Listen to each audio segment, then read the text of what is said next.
शहर के बीच एक छोटा सा गांव बसा हुआ था जिसमें रामू और उसके दो बच्चे और उसकी पत्नी रहती थी। एक दिन उसकी वाइफ बहुत बीमार हो जाती है। सुमन बोलती है रामू से, मेरे पीछे आप कितना पैसा खर्च करेंगे? कहाँ कहाँ मुझे दिखाएंगे आप? मैं तब से आई हूँ, तब से बीमारी तो चल रही हूँ, दवाई के बल पे ही तो जिंदा हूँ मैं।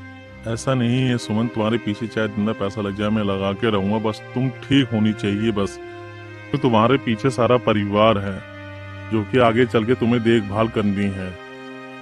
सुमन को रामू वेद के पास ले जाता है। अच्छा हुआ रामू जो कि मेरे पास लेके आए आप। मैं ऐसी जड़ी बूटियां दूंगा इनको ताकि इनको आराम हो जाए, फिर से चल फिर सके। वेद दवाई देता है और उससे सुमन ठीक हो जाती है। जब रामू घर पे आता है, रामू देखो, मैं बिल्कुल ठीक हो गई हूँ, अब मुझे कोई तकलीफ नहीं है। हाँ ये तो ठीक है, लेकिन मैंने वेद को बहुत सारे पैसे दिए थे इस दवाई के लिए। एक दिन उसका दोस्त उसके घर पे आता है।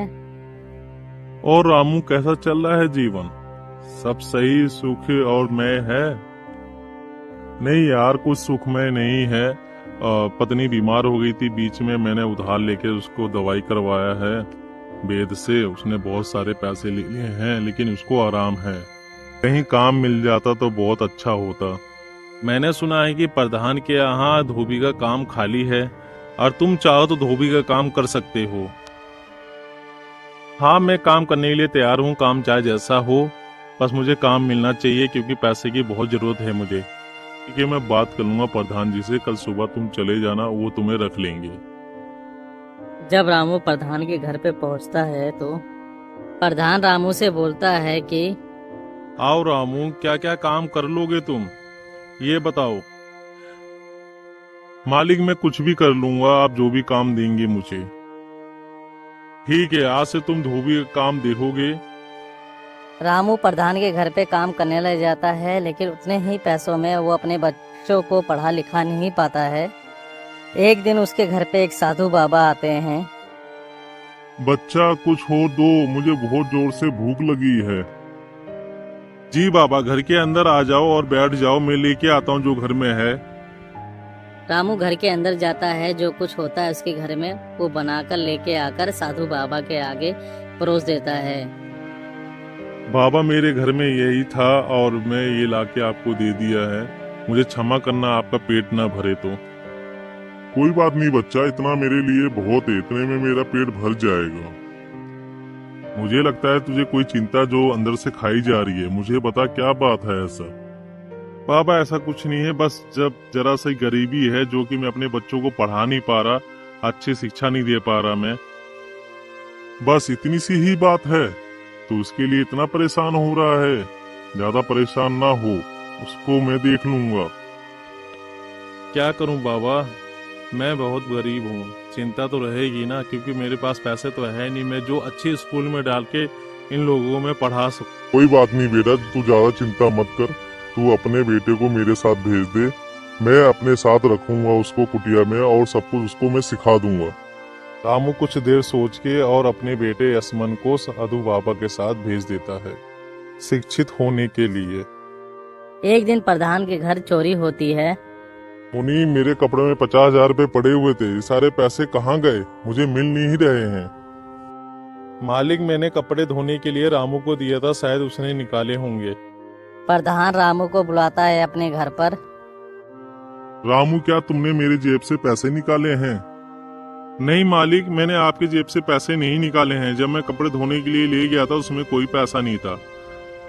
क्या तुम साबित कर सकते हो तुमने पैसे नहीं निकाले हैं? मैं कैसे साबित कर सकता हूँ मालिक, जब मैंने पैसे नहीं निकाले हैं तो उसमें कोई पैसा नहीं था आपके कपड़ों में। तुम्हारे पास कुछ प्रूफ है जो तुम साबित कर सको कि तुमने पैसे नहीं निकाले हैं? मालिक मेरे पास ऐसा कोई प्रूफ नहीं है जो मैं साबित कर सकूं कि मैंने पैसे नहीं निकाले हैं। एक दिन उसका बेटा साधु बाबा से शिक्षा लेकर घर लौट आता है। जी क्या हुआ, आप बड़ी चिंता में हैं, मुझे देख के खुश नहीं हुए? नहीं बेटा, ऐसी कोई बात नहीं है। प्रधान के घर से कुछ कपड़े आए थे धोने के लिए। प्रधान जी बोल रहे हैं कि उसमें 50,000 रुपए थे और मुझे मिल नहीं रहे हैं। मुनीम मेरे ऊपर झूठा इल्जाम लगा रहा है कि तुमने लिए हैं। मैंने वो पैसे उनको नहीं लौटाए तो वो मुझे सजा देंगे। क्या पता पिताजी, आप प्रधान के जेब में पैसे हो, आप कहीं निकाल कर रख के भूल गए हो। नहीं बेटा, ऐसे आज तक कोई गलती नहीं हुई है मुझसे। उनकी जेब में पैसा होता तो मैं उन्हें निकाल कर दे दिया होता, लेकिन उनकी जेब में कोई पैसा नहीं था। मुनीम मुझसे झूठ बोल रहा है कि उनकी जेब में पैसा था। क्या पिताजी, आप कपड़े धो रहे थे, कोई था वहाँ पर? जब मैं कपड़े धो रहा था, तुम्हारी बहन मीना थी, वो मदद करा रही थी। आसमान मीना को बुलाता है और पूछता है उससे, क्या मीना, प्रधान की जेब में कोई पैसे थे कपड़े धोते हुए? नहीं भैया, उनकी जेब में कोई पैसे नहीं थे कपड़े धोते हुए। ठीक है पिताजी, आप चिंता मत करिए। कल सुबह आप मुझे प्रधान के घर ले चलिए। मुझे आपके ऊपर भरोसा है, आप कभी ऐसी गलती नहीं कर सकते हैं। रामू अपने बेटे को लेकर प्रधान के घर पहुंचता है। हाँ रामू, पैसे मिल गए क्या? हाँ जी, नमस्ते।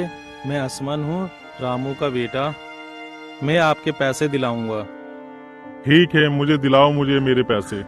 आसमान मुनीम से पूछता है कि मुनीम जी, जब आपने कपड़े दिए थे, क्या पता आपने ही पैसे निकाल लिए हो? भला मैं क्यों चोरी करूंगा पैसे? ठीक है मुनीम जी, आपने चोरी नहीं की है। प्रधान जी, एक काम करो, आप मेरे घर पे चलो। मेरे घर के पास एक इनारा है, जो मैं उससे पूछूंगा कि किसने चोरी किए, किसने जेब से पैसे निकाले हैं। वो सब कुछ बताएगा, उसने देखा होगा उस दिन क्या हुआ था। कभी इनारा भी देखता और बोलता भी है। जी प्रधान जी, मैं साधु बाबा के यहाँ से शिक्षा लेके आया हूँ और मैं उससे पूछ सकता हूँ कि किसने पैसे चोरी किए हैं। वो सब कुछ बताएगा, देखा होगा कि किसने पैसे चोरी किए हैं। आप चलो मेरे साथ। इतना सुनने के बाद मुनीम डर जाता है और बोलता है कि मालिक रहम करिए, पैसे मैंने ही चुराए थे, मैंने ही जेब से पैसे निकाले थे। पैसे तुमने चुराए और तुमने एक गरीब आदमी को फंसा दिया। अभी तो मेरे हाथ बहुत अनर्थ हो जाता। अब मुझे पूरी बात बताओ कि पैसे तुमने कैसे चुराए। लेकिन जब मैं आपके कपड़े धोबी को देने जा रहा था तो उसमें जेब में देखा कि उसमें नोट की गड्डियां रखी हुई थी। जब मैंने निकाल के देखा तो उसमें पैसे पड़े हुए थे और मैंने उस पैसे को रख लिया था। हाँ, मैंने आपसे बताया नहीं कि पैसे मेरे पास पड़े हुए हैं। प्रधान जी सब कुछ सुनने के बाद मुनीम को अपने काम से निकाल देता है और आसमान से बोलता है कि क्या सचमुच तुम्हारे पास ऐसी विद्या है कि निर्जीव वस्तु को तुम जीवित करके बुलवा सकते हो? प्रधान जी, मेरे पास ऐसी कोई विद्या नहीं है। जब मुनीम की बातें सुनी तो मुझे थोड़ा सा शक हुआ, इसलिए मैंने थोड़ा सा खेल रचा। रामू, तुम्हारा बेटा तो बहुत बुद्धिमान है और काफी समझदार है। प्रधान मुनीम की जगह आसमान को रख लेता है, मुनीम को काम से निकाल देता है। बाप बेटे दोनों मिलकर कमाते हैं और उनके घर की सारी दुख तकलीफ दूर हो जाती है और अपना जीवन खुशी से बिताते हैं। अगर दोस्तों कहानी अच्छी लगी हो तो लाइक और सब्सक्राइब जरूर करें।